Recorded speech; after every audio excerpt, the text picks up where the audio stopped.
All right, welcome in. Please forgive me. Just off the top, I need your forgiveness. I am got sinus stuff, and it's giving me a really hard time. So please forgive me for that.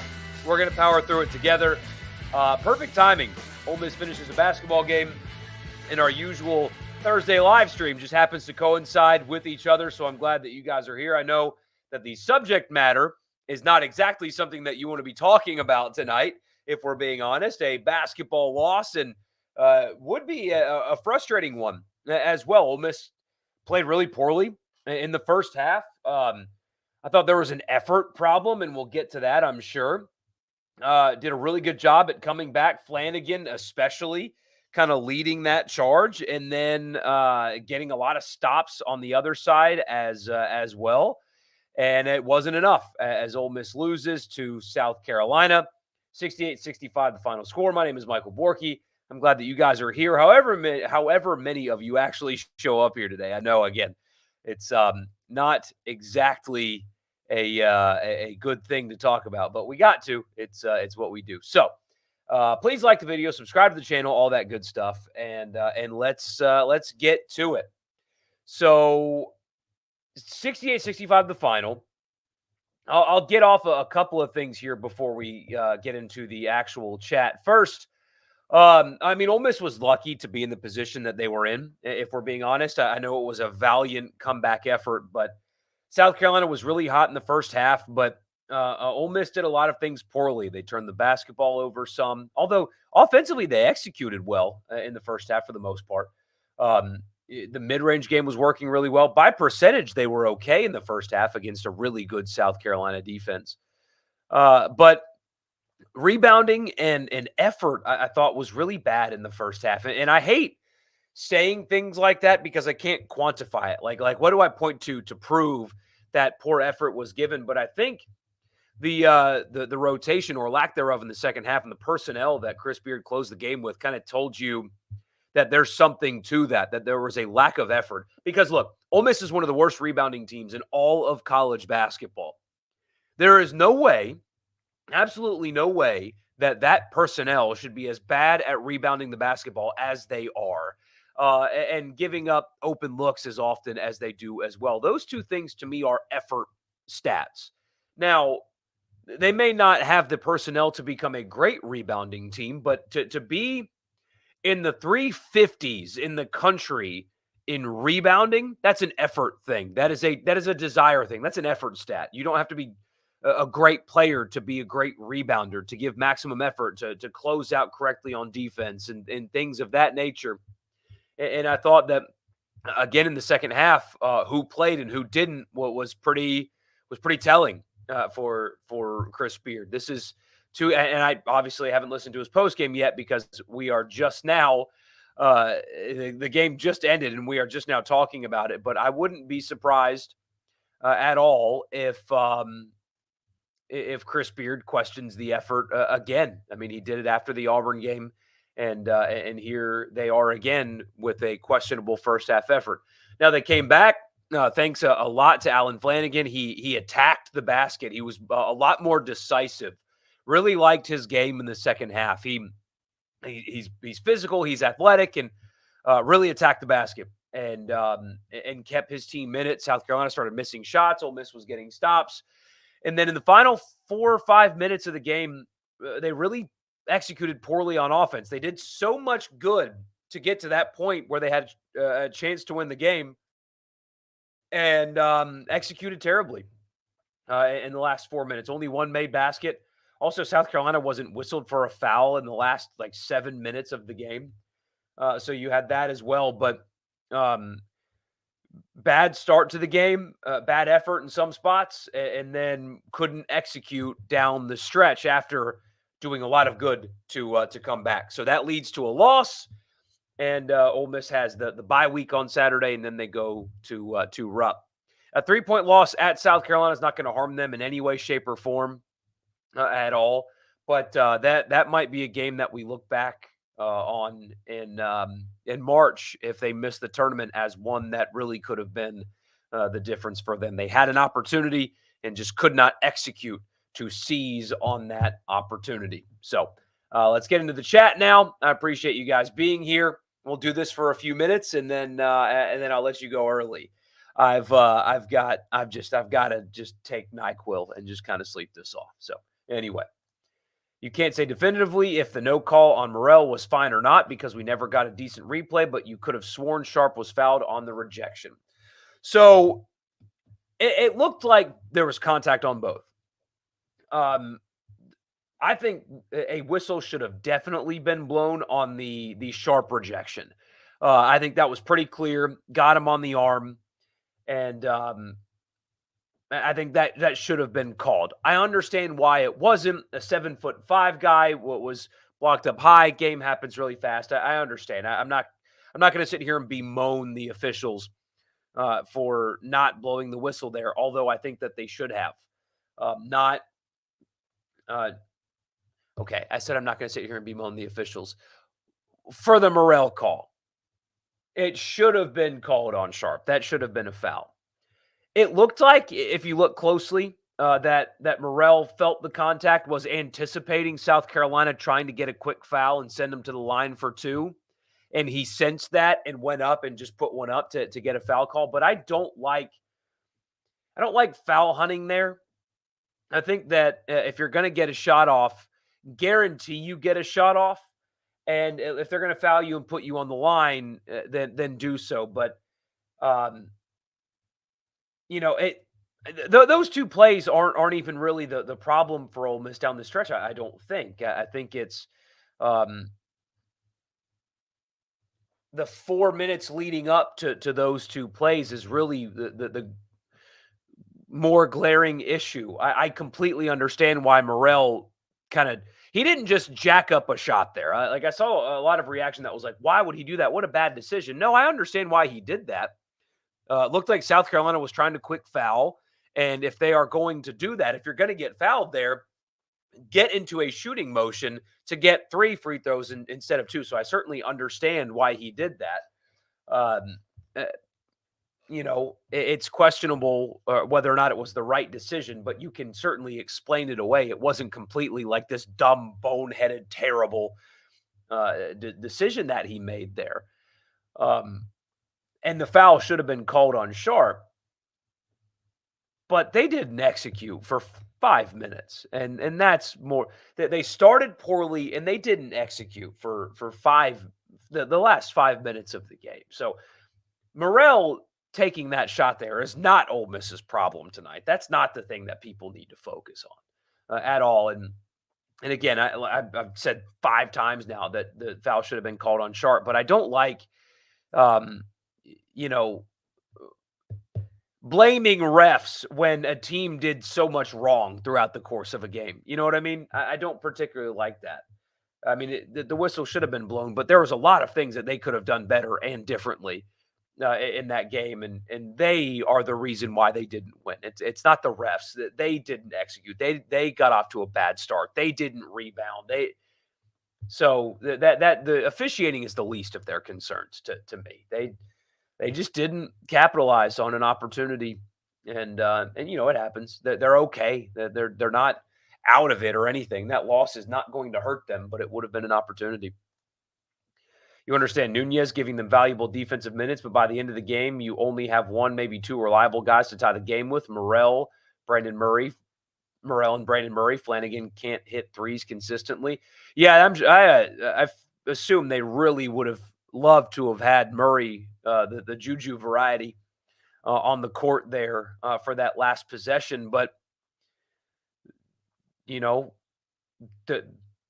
the 5 that he had on the floor, despite not executing, on offense in that stretch, those were the guys that were getting stops defensively. Those were the guys that were giving you rebounding effort. Those were the guys that were locked in there. And so I completely understand why Chris Beard had that lineup in the game and didn't waver from it, because those were the guys that got you to that point. If anything, the only criticism of Chris Beard that you can give is not giving Sharp more minutes. And maybe it was just simply a product of him coming back healthy or whatever. But no, I think that he made the right decision with that group in, because that group was giving consistent effort, and there were guys that were not in um, for a reason, I think. So I'm curious to see what he says post game. I haven't seen any tweet quotes or anything like that yet. I'm um, scrolling through to see if anything comes up, and so far I haven't. But um, anyway, listening live at 2:40 a.m. in Germany. Wow, man, glad to have you. Glad to see you. Go to bed. What are you doing here? But I appreciate you nonetheless. There are migraines, there's hypertension, stress, and then there's Ole Miss basketball. Absolutely. The end of the game, scoring was horrific. 2 points in the final 5 minutes. There it is, right there. Yeah, Edward, this is kind of what I'm alluding to. There's an effort issue with Brakefield, which is disappointing to see. It's hard to quantify that. It's really hard to, hey, that guy's not trying. It is, but I think the minutes tell you something, especially there at the end of the first half. There's something up there. And you got to get him out of it, because he's too valuable to what you need to do as a team for him to not be playable down the stretch of a close game. You need him. He's a good player. He's a good dude. On top of it all, just there's some kind of wall that's been hit, and they need to get him out of it. Flanagan played an overall great game. You're sure most of the discussion after the game will be about Juju Murray staying out of the final 10-ish minutes. Yeah, Flanagan was really good. Sometimes in games over the last few weeks, the ball has kind of stuck with him in the offense, and tonight it didn't. He was decisive and attacked the basket, and he's athletic and he's physical, like I said before. And when he makes quick decisions, he's hard to stop. And tonight it looked like he did that, as opposed to trying to James Harden guys off the dribble where you're just doing too much ball handling. That's not his game, and it never will be his game at this point in his college career. It's not his game. And so seeing him being a lot more decisive with the basketball is why Ole Miss was able to stay in this game. He made good, quick decisions, and they did a really good job. Did a really good job defensively as well in that spot to get stops and to get into quick offense and get baskets. And only 10 3-point shots tonight for Ole Miss. That's an interesting stat. And 5 of those were Matt Burrell. So interesting. The bye is coming at a good time. Sure, they'll beat Missouri in the Pavilion, but the road games between that at Kentucky and Mississippi State are winnable. 1-1 would be a big win. Yeah, and blew an opportunity tonight, but Kentucky's certainly not. I mean, maybe they're more talented than South Carolina, but they're certainly not really any better of a team than the one that you just played. And I know Rupp is daunting, but you got a week now to kind of figure some things out. Kentucky doesn't have a week off like you do, right? They play. Is it Gonzaga this weekend? I should know that. I don't. They're beating up on Vanderbilt right now, but Vanderbilt's stinky. Yeah, it's Gonzaga on Saturday. So Ole Miss will get a weekend off and get healthy. They can, figure some things out, get a really good plan in place for going to Rupp and be really well prepared and rested for that environment. So that bye's coming at a good time, especially when Kentucky's playing Gonzaga. So absolutely. I mean, that's not an insurmountable task. It's certainly a winnable game. Mississippi State's a very good team, especially at home. That's obviously a team that they can beat because they have done that recently. Give Borky a thumbs up. Yeah, appreciate that. Likes and comments are both very, very much appreciated. That's all you got to do. I appreciate them. I don't need super chats or anything like that. Again, I appreciate them, but I certainly do not need them. Just watch, like, and all that, and that is certainly enough for me. You were impressed that they didn't give up, though. Other Ole Miss basketball teams would have thrown in the towel. Yeah, there's a lot of fight. I mean, it ran through Flanagan. Flanagan was the motor that kept this team running. But, I really liked the minutes that you got from, although, he didn't have any points, but, Murray and Nunez kind of gave you something, and Sharp was good defensively tonight. He was really helpful and really good tonight, and Morrell was also very good. Um, 9 boards for Matt Morrell as well. So Morrell had 9 boards. Flanagan had 6. Ole Miss had 5 blocks in the game. Sharp had 2 of them on 1 possession, I think. Um, Only 9 turnovers for Ole Miss. I mean, offensively, they did a lot of good things up until the very end of the game there. But I think the story is about who more so who didn't play as opposed to who played and played well. Brankfield's never been a very hyperactive style player, but he looks slow and out of it. He's played much better than that before. We've seen it this season. Absolutely. Absolutely. Do I think that Juju's second disappointing game is scheme, or is he just off his game right now?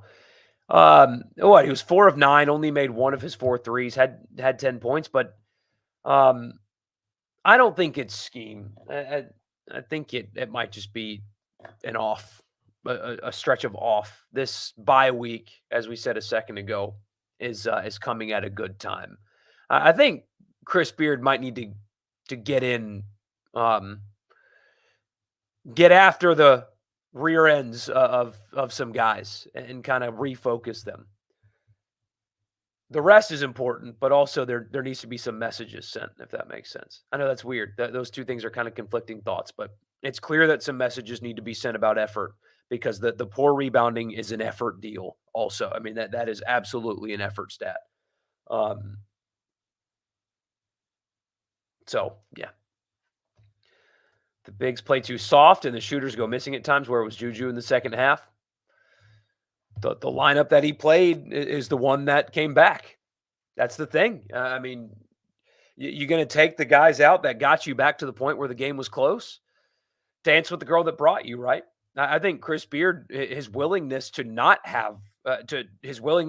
play those guys, what was the mark of a good coach. I mean, it could have very easily been something that once those guys brought them back, well, you put your 2 starters back in the game because that's what you're supposed to do. But Chris Beard danced with the guys that brought him, made the adjustments, and was willing to stick with the guys that brought him there. So this is unrelated to the play on the court, but South Carolina's sold-out crowd sounded pretty quiet on TV. You think ESPN mutes a lot of the noise because it looked like a good crowd? Probably wasn't. It didn't look like it was as juiced up as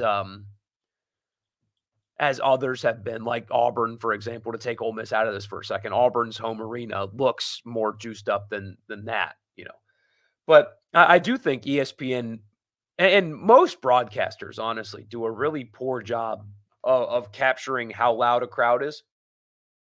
They can do a much better job at encompassing or incorporating, I should say, natural sound into the broadcast, because sometimes it does feel like they're calling games out of a phone booth as opposed to inside of an arena with 18,000 people in it, which was there tonight.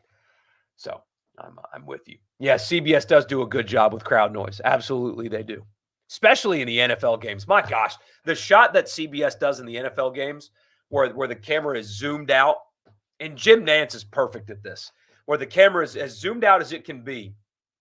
And all Jim Nance will say is 3rd down, and that camera will zoom in on the play, and you hear the crowd, and that's all you hear. Nance is the best, man. He understands that we're not there to watch him, and that's what makes him so good. Yeah, so CBS NFL games really capture that as well. Same thing in college. 2 missed foul calls at the end, tough loss. That's what you said, the crowd wasn't a factor. I guess you can say that they're technically playing better on the road. I mean, to get to the spot that they were in on the road in that environment is a really good sign. I mean, if you're looking for positive spin after a loss, there is one, as they played much better tonight, at least for a stretch of 10 minutes or so than they did, say, in Baton Rouge or in Auburn. So there is that. We'll find out, though. We'll find out here very soon. if that's a trend or just a one-off.